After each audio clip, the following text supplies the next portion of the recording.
Assalamualaikum warahmatullahi wabarakatuh. Welcome back to my channel. Apa kabar kalian semua seluruh subscriber setia ya, yang hari ini masih tetap memberikan support dan dukungan terhadap channel ini. Terima kasih banyak untuk kalian mungkin sudah menekan tombol subscribe, like, dan udah nge-share semua video-video kita. Dan mudah-mudahan kebaikan kalian hari ini akan digantikan dengan kelimpahan rahmat dan rezeki yang lebih banyak lagi, yang lebih berkah lagi, sehingga kita terhindar ya dari segala macam himpitan hidup hari ini, termasuk di dalamnya bisa melunasi semua hutang di aplikasi pinjol.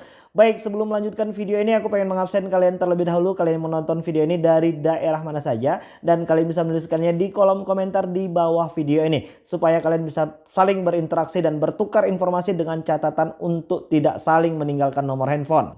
Baik ya, hari ini korban jebakan pinjol sepertinya tak kunjung berkurang, malah kian bertambah hari demi hari. Dan hari ini yang menghadapi masalah hutang di aplikasi pinjol ini banyak dari masyarakat yang terjebak di awal ya. Terjebak di awal ini mungkin hanya di satu atau dua aplikasi, tapi karena hari ini panik ya, terus bisa punya kesempatan untuk pinjol lagi di aplikasi yang lain dengan harapan bisa menutupkan di hutang aplikasi yang lama dengan cara gali lubang tutup lubang, maka akhirnya hari ini hutang pinjol kita terus kian bertambah. Dan kebetulan hari ini belum mampu melakukan pembayaran. Dan setiap membuka aplikasi tersebut kita melihat jumlah denda dan bunga yang kian terus bertambah dan menumpuk. Hal ini tentunya akan membuat kita stres. Belum lagi ocehan DC aplikasi pinjol yang setiap hari menagih kalian. Dan tentunya ini juga akan membuat panik semua orang yang tidak pernah menghadapi masalah seperti ini. Pasti akan langsung merasa dikejar-kejar. Pasti langsung hari ini konsentrasinya terpecah belah hanya untuk memikirkan penagihan dari DC aplikasi pinjol. Baik, ini sudah di tahun 2023, di awal tahun yang seharusnya kita bisa merangkai sebuah mimpi dan mengejar cita-cita di awal tahun yang baik ini. Tapi karena kita masih bermasalah dengan aplikasi pinjol, maka konsentrasi tersebut terpecah belah. Bahkan mungkin sudah tak sanggup lagi berprestasi di dalam dunia kerja. Atau mungkin untuk ibu-ibu rumah tangga yang sudah terlanjur membeli panci dan kompor, mungkin hari ini emosinya sudah labil banget ya, melihat anak-anak yang sering nangis, atau mungkin hari ini melihat suami yang uang belanjanya tak kunjung bisa bertambah ya, ditambah lagi tagihan pinjol, pasti akan langsung stres. Hari ini keadaan rumah sudah semakin memanas karena ditambah dengan beban mental. Baik ya, di tahun 2023 ini kita pengen kupas tuntas jurus terakhir ya menghadapi tagihan pinjol di tahun 2023. Hari ini kita akan menghadapi masalah yang sebenarnya tidak besar. Namun kita sendirilah yang memperbesar masalah ini dengan cara berpikir kita. Mungkin banyak di antara kawan-kawan di awal perjalanan pinjol ini punya kesempatan untuk meminjol di 2, 3, 4, 5, 6. Dan akhirnya hari ini kebingungan untuk bagaimana cara melunasinya. Jadi untuk kalian yang sedang menghadapi masalah seperti ini, yang perlu kalian kontrol terlebih dahulu hari ini adalah emosi dan pemikiran. Ya, dan jangan lagi melakukan tindakan-tindakan negatif apapun yang mungkin bisa merugikan diri sendiri, orang lain, dan orang-orang yang kita sayangi. Masalah hutang di aplikasi pinjol ini tidak besar dan jangan diperbesar dengan jalan berpikir yang salah, dan jangan lagi gali lubang tutup lubang. Apa sih Bang jurus terakhir ya untuk bisa menghadapi masalah hutang di aplikasi pinjol ini? Hanya satu, stop bayar terlebih dahulu. Ya, apapun hari ini alasannya, apapun hari ini keadaannya, kita sadar ya bahwasannya hari ini gaji kita tidak akan mampu untuk membayar ya semua aplikasi pinjol ini secara bersamaan. Jadi hari ini yang harus kalian lakukan itu adalah stop bayar. Stop bayar di semua aplikasi pinjol. Lantas ini akan ada pertanyaan, Bang nggak bisa begitu Bang, ini kan namanya hutang. Iya, yang nyuruh kalian itu nggak bayar siapa? Kita menyuruh kalian stop bayar terlebih dahulu. Itu yang pertama. Dan akan ada pertanyaan yang lain lagi. Bang, ini jumlah biaya denda dan bunganya akan terus bertambah. Ya jelas, itu otomatis. Tapi ada hal yang harus kalian tahu. OJK sudah memberitahukan Untuk semua pinjol legal OJK itu tidak boleh memberikan biaya denda dan bunga itu melebihi dari 50% jumlah pinjaman di pokok.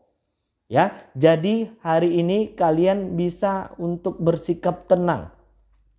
Yang hari ini masih memaksakan diri, yang takut disebar data, atau mungkin yang takut kalau orang lain tahu dia punya hutang, khawatir tetangganya hari ini melihat dia ditagih sama debt kolektor lapangan dari aplikasi pinjol, tidak usah khawatir. Ya, jangan lagi berpikir yang aneh-aneh. Kalau memang hari ini kita memang sadar kita tidak mampu, ya sudah, berpasrah diri saja untuk menghadapi masalah pinjol, bukan menghadapi masalah kehidupan ya. Untuk masalah pinjol ini kita perlu bersikap pasrah. Pasrah yang bagaimana bang? Kemarin gua udah ngupas sedikit tentang masalah pasrah ini ya. Banyak yang bertanya-tanya, bang pasrah yang seperti apa bang yang abang maksud? Nah, hari ini coba untuk bersikap pasrah. Pasrah kalau seandainya memang debt kolektor lapangan itu mau datang. Ya udah, silakan aja datang. Kita welcome kok. Selama mereka datang dengan baik, sopan dan santun, penuh dengan etika, kita wajib kooperatif. Hari ini kita pasrah. Ya mau disebar data ya monggo, silahkan saja. Hari ini masyarakat Indonesia udah tahu bagaimana cara kerja dari aplikasi-aplikasi pinjol. Jadi kalian tinggal konfirmasi saja bahwasannya itu ternyata aplikasi pinjol ilegal. Dan kasih tahu sama DC-DC yang hari ini sedang mengancam kalian, apabila memang kalian melakukan penyebaran data, maka fix utang di aplikasi kalian itu tidak perlu dibayar. Kasih tahu seperti itu. Jadi jangan cuman hanya kalian saja yang panik. Ini DC-DC pinjol ilegal ini juga harus dibuat panik dengan cara tidak dibayar. Supaya mereka tidak memenuhi target, supaya mereka tidak mendapatkan bonus ya. Supaya aplikasi-aplikasi pinjol ilegal ini tutup di Indonesia. Dan memang salah satu cara untuk menutup aplikasi-aplikasi pinjol ilegal ini ya dengan cara tidak membayar lagi kepada mereka. Ya, dan itu langsung dari instruksi Pak Menko Polhukam RI, dan pihak kepolisian terbukti langsung menangkap beberapa oknum-oknum yang hari ini bekerja sama dengan pihak aplikasi-aplikasi pinjol. Gua pengen ingatkan lagi, Polda Metro Jaya sudah mengingatkan ya, untuk semua yang terlibat dengan aplikasi pinjol ilegal segera berhenti dan resign, tinggalkan pekerjaan itu. Karena negara tidak lagi mentolerir ya, baik yang pekerjanya, pegawainya, bos-bosnya ya hari ini. Apabila memang nanti terbukti itu ilegal dan mereka melakukan pelanggaran, siap-siap ya, tindakan hukum akan menghukum mereka. Jadi udah cukup jelas. Oke ya. Jadi untuk kalian yang hari ini mau mendapatkan jurus terakhirnya itu ya cuma satu, stop bayar. Stop bayar terlebih dahulu, sambil kalian itu mengumpulin uang. Sambil nanti kalian itu bisa melihat peluang cuan ya kan. Jadi kalau nanti kita memang sudah punya uang ya kita akan bayar kok. Tapi kalau hari ini keadaannya kalian masih terus memaksakan diri membayar dengan cara gali lubang tutup lubang ya, maka masalah ini akan semakin besar ya kan. Jadi biarkan saja dulu berjalan dengan sebagaimana mestinya. Kalau memang kalian hari ini masih mendapatkan teror, screenshot, langsung aja kirim ke pihak OJK, ke pihak API. Kalau memang ada cara-cara DC aplikasi pinjol ini yang mengintimidasi, yang mungkin menagih kalian tengah malam, gua udah share kemarin di peraturan AFPI itu bahwasannya aplikasi-aplikasi pinjol legal OJK itu hanya boleh menagih sampai dengan pukul malam, pukul 8 malam ya. Kalau untuk yang ilegal tuh ya memang kadang-kadang mereka ada yang sampai tengah malam, jadi nggak usah diurusin, blokir aja tuh kalau nomor-nomor aplikasi-aplikasi pinjol ilegal. Kalian kan bisa langsung tahu tuh nomor-nomor yang rada-rada aneh yang mungkin hari ini jarang digunakan, itu biasanya aplikasi-aplikasi pinjol yang menggunakan itu tuh. Langsung blokir saja atau tidak diangkat. Ya kan? Jadi harus bisa berfokus, dan hari ini orang yang bisa membantu kalian itu adalah diri kalian sendiri. Orang lain hanya bisa mengarahkan, menginformasikan, ya kan? Keputusannya tetap ada pada kalian. Kalau kalian memang masih tetap membiarkan diri kalian menjadi budak dari aplikasi pinjol ini, maka ini tak akan ada habisnya. Ya, kalau hari ini kita masih membiarkan diri kita terus-terusan dipacu untuk meminjam ke sana dan kemari, yang ada nanti kalian tambah pusing. Jadi salah satu cara yang paling efektif hari ini adalah stop bayar pinjol. Oke, jadi mungkin itu dulu yang bisa aku sampaikan, dan mudah-mudahan video ini mampu lah ya membakar kembali dan membuka pemikiran yang baru untuk menghadapi masalah aplikasi pinjol ini. Tidak perlu tergesa-gesa. santai saja terlebih dahulu dan kumpulkan uang kita supaya kita bisa ya membayar satu persatu dengan tidak bersamaan. Oke, jadi mungkin itu dulu yang bisa saya sampaikan. Assalamualaikum warahmatullahi wabarakatuh.